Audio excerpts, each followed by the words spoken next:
I pledge allegiance to the flag of the United States of America and to the republic for which it stands, one nation, under God, indivisible, with liberty and justice for all.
Hey Patriot Warrior fam, I'm Face, and these are the histories that America forgot.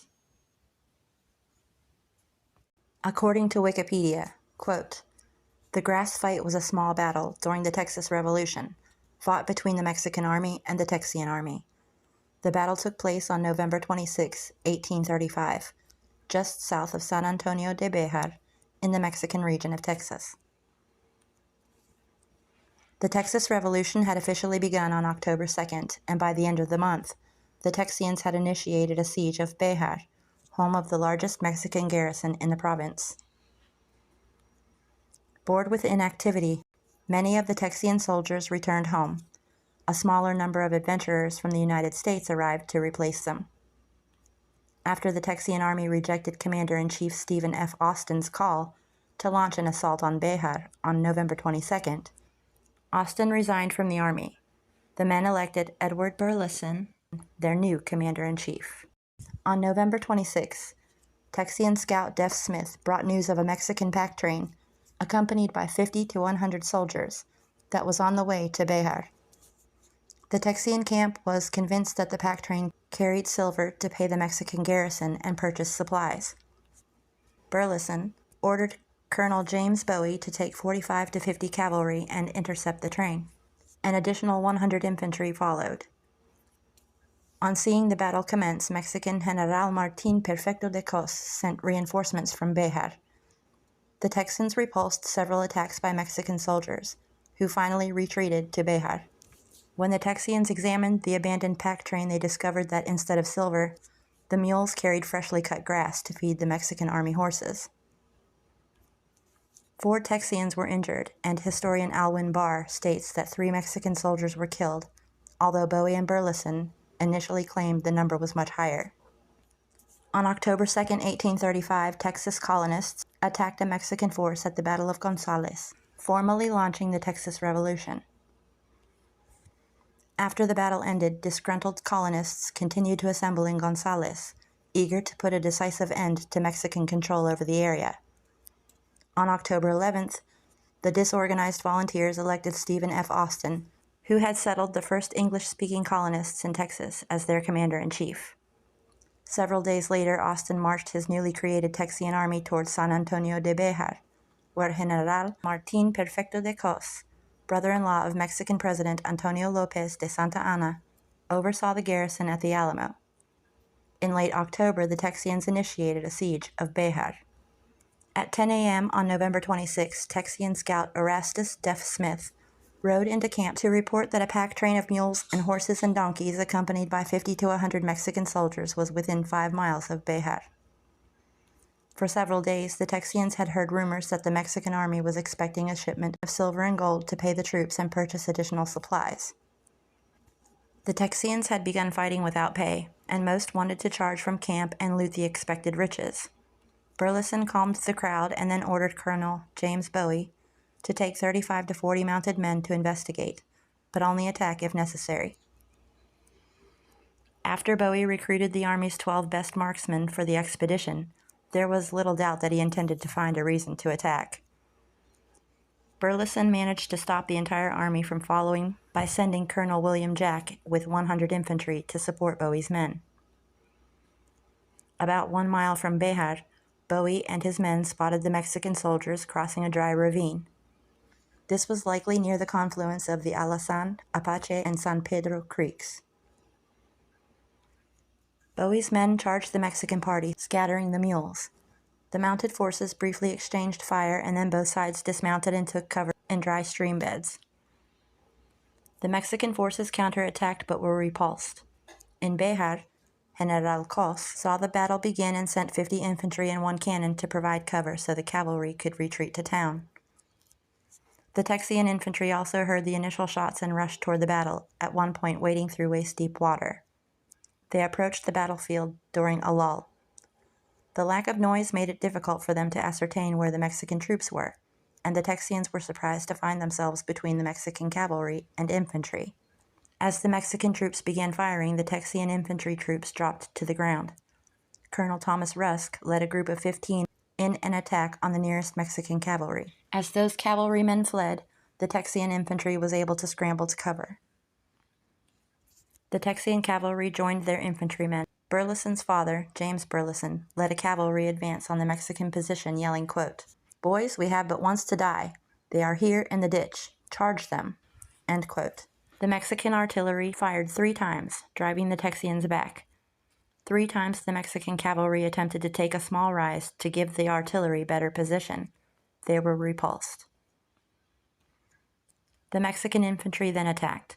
Rusk wrote of the Mexican attack, quote, "These men advanced with great coolness and bravery under a destructive fire from our men, preserving strict order and inhibiting no confusion."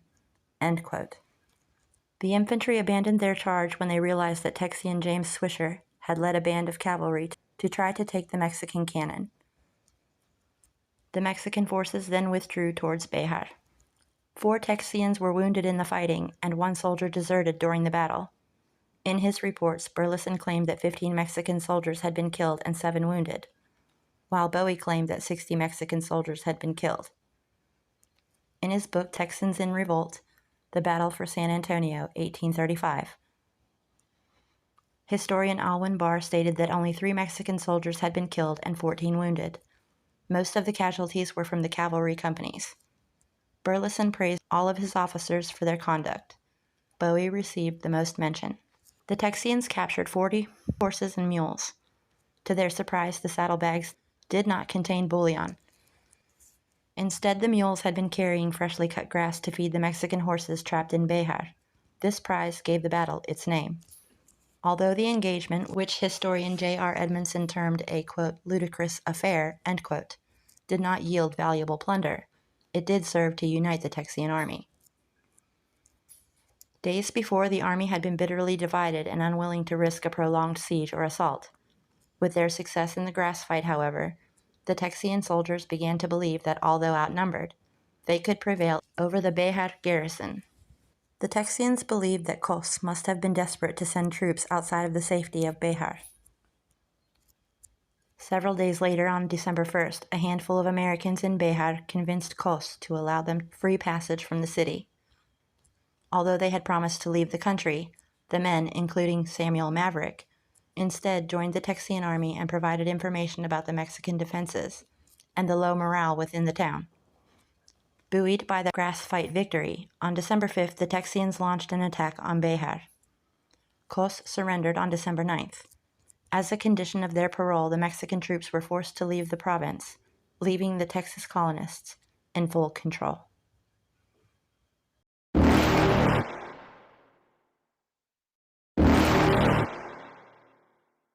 You're never gonna make it, you're not good enough. There's a million other people with the same stuff. You really think you're different? Man, you must be kidding. Think you're gonna hit it, but you just don't get it. It's impossible, it's not probable, you're irresponsible. Too many obstacles, you gotta stop it, yo. You gotta take it slow, you can't be a pro. Don't waste your time no more. Who the fuck are you to tell me what to do? I don't give a damn if you say you disapprove. I'm gonna make my move, I'm gonna make it soon. And I'll do it cause it's what I wanna fucking do.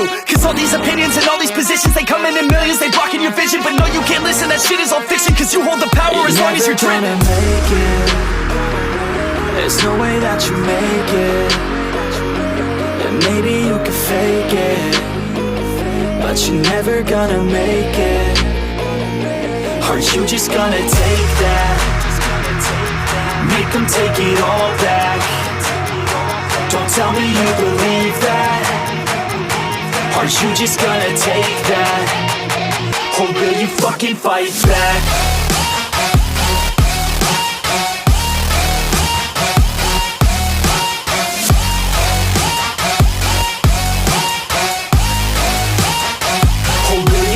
Fight back.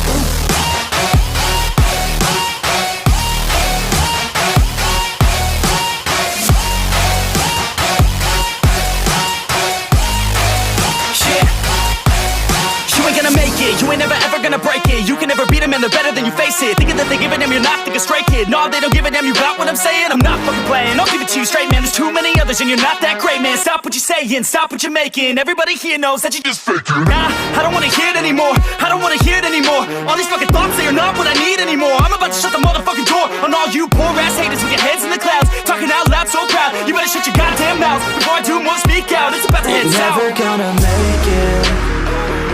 There's no way that you make it. And maybe you can fake it, but you're never gonna make it. Are you just gonna take that? Make them take it all back. Don't tell me you believe that.